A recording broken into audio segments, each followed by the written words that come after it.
Good morning. I'm very happy to be here today to talk about such an important issue, and my role is just to summarise the abortion law in Queensland and to consider how it compares elsewhere in Australia, and just point out some key issues about consequences that should be really engaging your mind if you are someone who is in a position to consider whether or not the laws of abortion in Queensland ought to be the subject of change.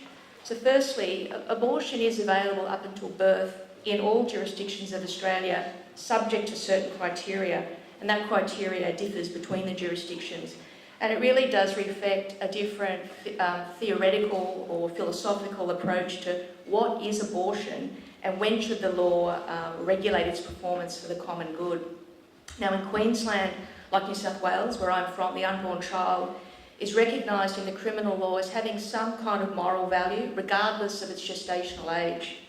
So moral value, though, is not the same as legal personhood. Here, as in elsewhere, legal personhood is denied until you are fully extruded from the womb, even if you are connected by the umbilical cord. And as a non-legal person or entity, the unborn child can't be the victim of crime formally, but that doesn't mean that the law must pretend that it doesn't exist. So that principle that the unborn child has moral value, it runs throughout the criminal code in Queensland. And we see that because you still have the offence of child destruction, where someone tries to kill or harm the unborn child just prior to birth.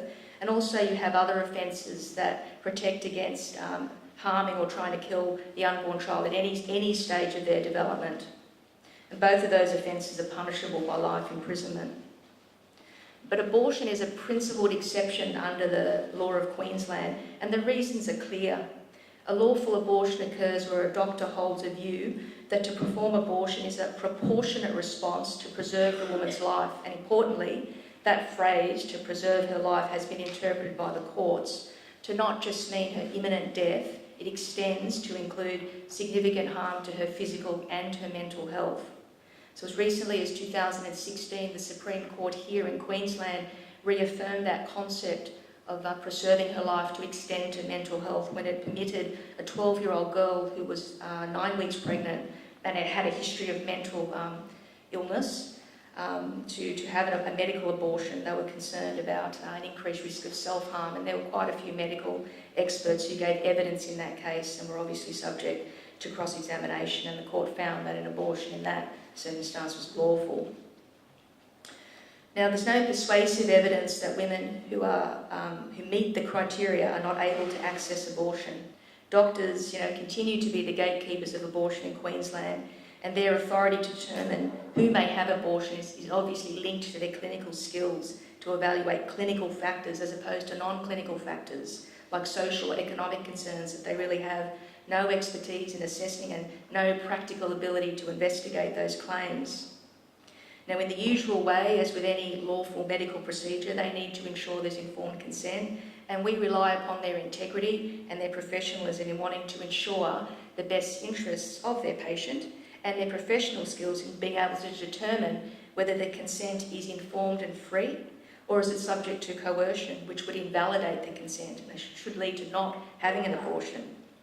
Because there's ample evidence out there of increased risks to women of mental harm when they're vulnerable and they have been coerced into having an abortion. But if an abortion is performed unlawfully, the woman, the doctor and the person who might help procure the means to effect an abortion are guilty of a crime here. Varying sentences up to 14 years for a doctor, 7 years for the woman and 3 years for the accomplice. But in living memory, no woman has been successfully prosecuted for an unlawful abortion in Queensland. In 2010, though, a jury did have to consider a woman and her partner who had unlawfully procured the RU486 drug on the internet, I believe it was. There was no doctor involved, and therefore there was no professional assessment of risks to her, let alone whether or not she met the criteria for abortion. The jury acquitted her. They had been directed to consider whether or not the drug was a noxious substance from the perspective of the woman, and the jury accepted the medical expert's testimony that it was not, even though it was obviously noxious to the unborn child. And the case caused a lot of controversy. I'm sure you may remember it, and most people will say that due process was accorded to the parties involved. There were medical experts that were subject to cross-examination with the current knowledge at the time, Whether or not it would be decided the same way today, I don't know.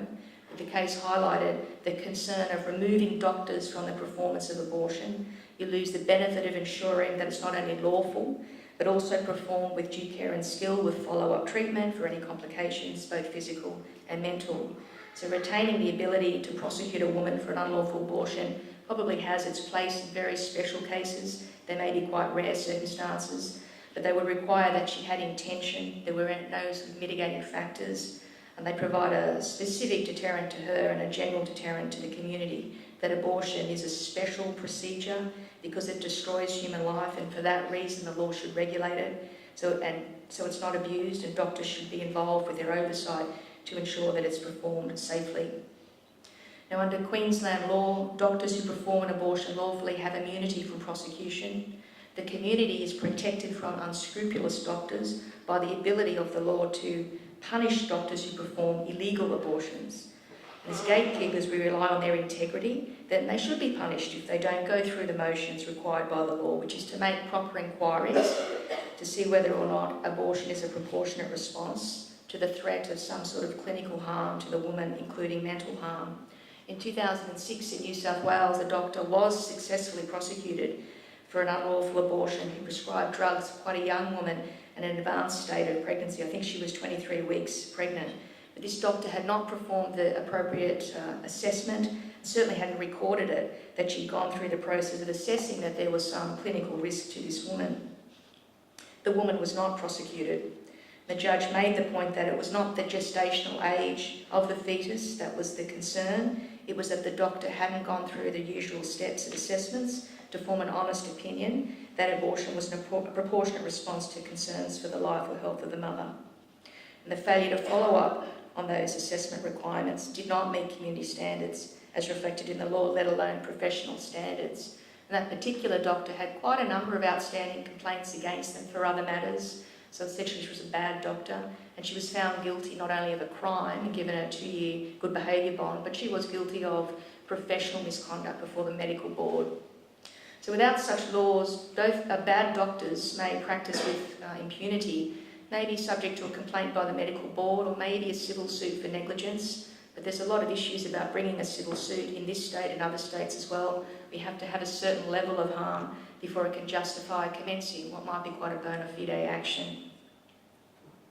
If Queensland adopts an abortion on demand framework that's constrained by gestational age, it will join Western Australia, Victoria, Tasmania and the Northern Territory. And gestational age is the way that they look at abortion in the US, but it is deeply philosophically and biologically flawed, because the more we know about prenatal life and the more advanced technology becomes, we see babies surviving at younger and younger ages. Gestational age is arbitrary. It's underpinned by a real concern, I think, that late-term abortions can result in live births, and the more difficult techniques they have to use to terminate the unborn child at a more advanced level clearly carries a high risk to the woman. Now, in those jurisdictions that have adopted abortion on demand, you can see that they don't have any agreement on the appropriate gestational age. There's not one that's the same. In Victoria, it's 24 weeks. South Australia is 28 weeks. Western Australia, 20 weeks. Tasmania is 16 weeks. The Northern Territory, 14 weeks. So if you were to move to that framework, what gestational age will you pick? More importantly, what's your justification for that? Will you accept and act upon scientific evidence about prenatal life, as disclosed in 4D ultrasounds and whatnot, or ignore it in order to promote an ideology that liberty to choose is the only good to be concerned about? It's a choice. After the upper gestational age is reached in those jurisdictions that have abortion on demand, it requires 2 doctors, essentially, to be convinced that abortion is appropriate in all the circumstances.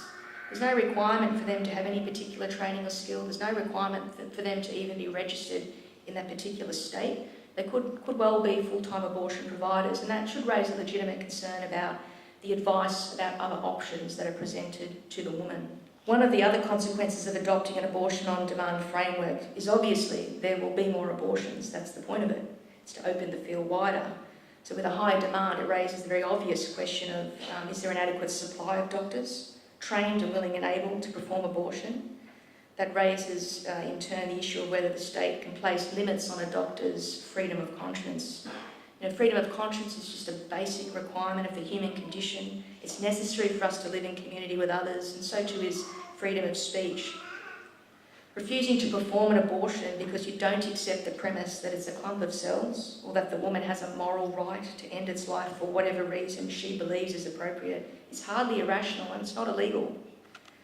What's worrying is that in some of those jurisdictions that have abortion on demand, namely Victoria, Tasmania and the Northern Territory, they do limit a doctor's freedom of conscience because it requires them to refer to doctors that they somehow know don't have a conscientious objection to abortion.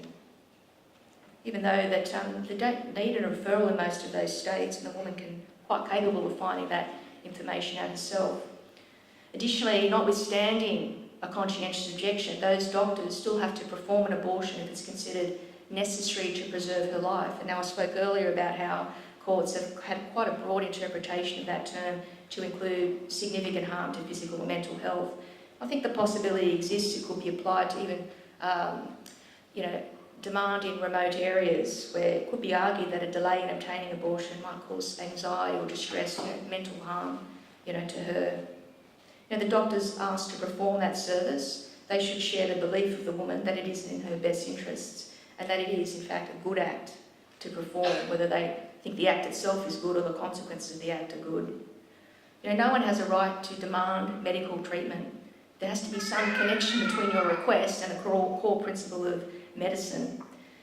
Some jurisdictions like Western Australia, the ACT and South Australia, they do provide full protection, not just for doctors but for other health professionals, for freedom of conscience. So if you did move towards a more liberal abortion framework, it doesn't automatically mean that the state has to then put these limits on doctors and require them to refer and do other such things. I think that we need to get to the bottom of supply and demand about how many doctors are actually prepared to perform abortion, not just for reasons that they agree with, but for reasons that the woman thinks are appropriate. To whom should the burden fall to ensure supply and demand? Does being forced to adopt her view about a moral act demonstrate good medicine? Is that good healthcare?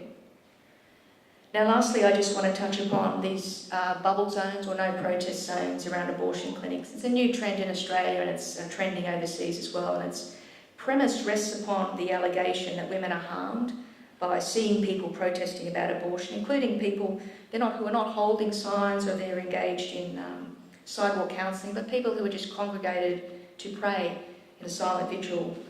Objective empirical evidence of harm caused to women entering abortion clinics by people protesting or praying is minimal at best, and it needs to be disentangled obviously from any mental harm or distress that's caused by the fact that they're actually undergoing an abortion, and for some people it may have been a very difficult decision. The act of protesting, it obviously tests our tolerance to diverse beliefs. A lot of these protest groups do engage in sidewalk counselling, and they claim that they're not harming women, but they're helping women, that they give them other options when people find themselves in a crisis pregnancy that they were unaware of. And if you're therefore empowering women, that's your something that you believe in, but you support bubble zone laws, then that's quite a challenging claim. In such circumstances, a woman realising she has choice that leads to reconsidering abortion should be celebrated. It's a good thing. She's exercising her autonomy and independence. But it does suggest that perhaps the information given by women, by doctors, may be insufficient.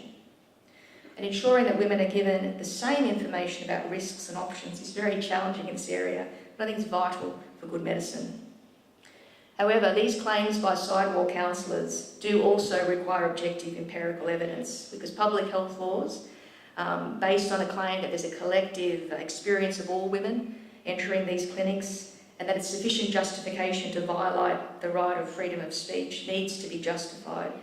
We need more on both sides than anecdotal evidence.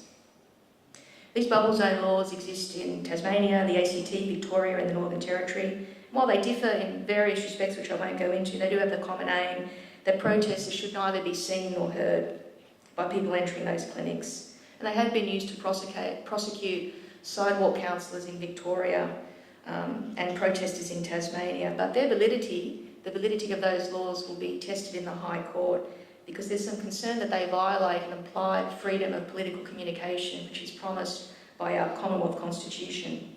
And similar bubble zone laws in Tasmania, not to do with abortion, they were to do with another type of protesting. They were struck down last year, the end of last year in Tasmania.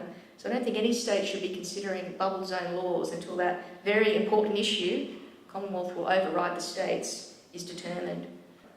The state values unborn life, but it balances it against proportionate concerns for the life and health of the mother. And that naturally requires continued oversight by doctors. If the state changes its ideological basis and permits more abortion, it reduces respect for unborn life, there will be obvious consequences. So for lawmakers, I urge you to resist changing the laws and adopting an abortion on demand framework. Whatever happens, justice demands that there must be full freedom of conscience for health professionals, and women must have access to complete and accurate information on the risks of abortion, including how to access support groups, including those run by church groups that have a different ideological view to the state or the mainstream about the morality of abortion. But it may align with the woman's beliefs, or it may speak to her, it may speak truth to her at that very pivotal moment in her life. So thank you for your attention. I hope this summit helps you to form a clear judgment in accord with your conscience about the proper basis for abortion laws in Queensland. Thank you.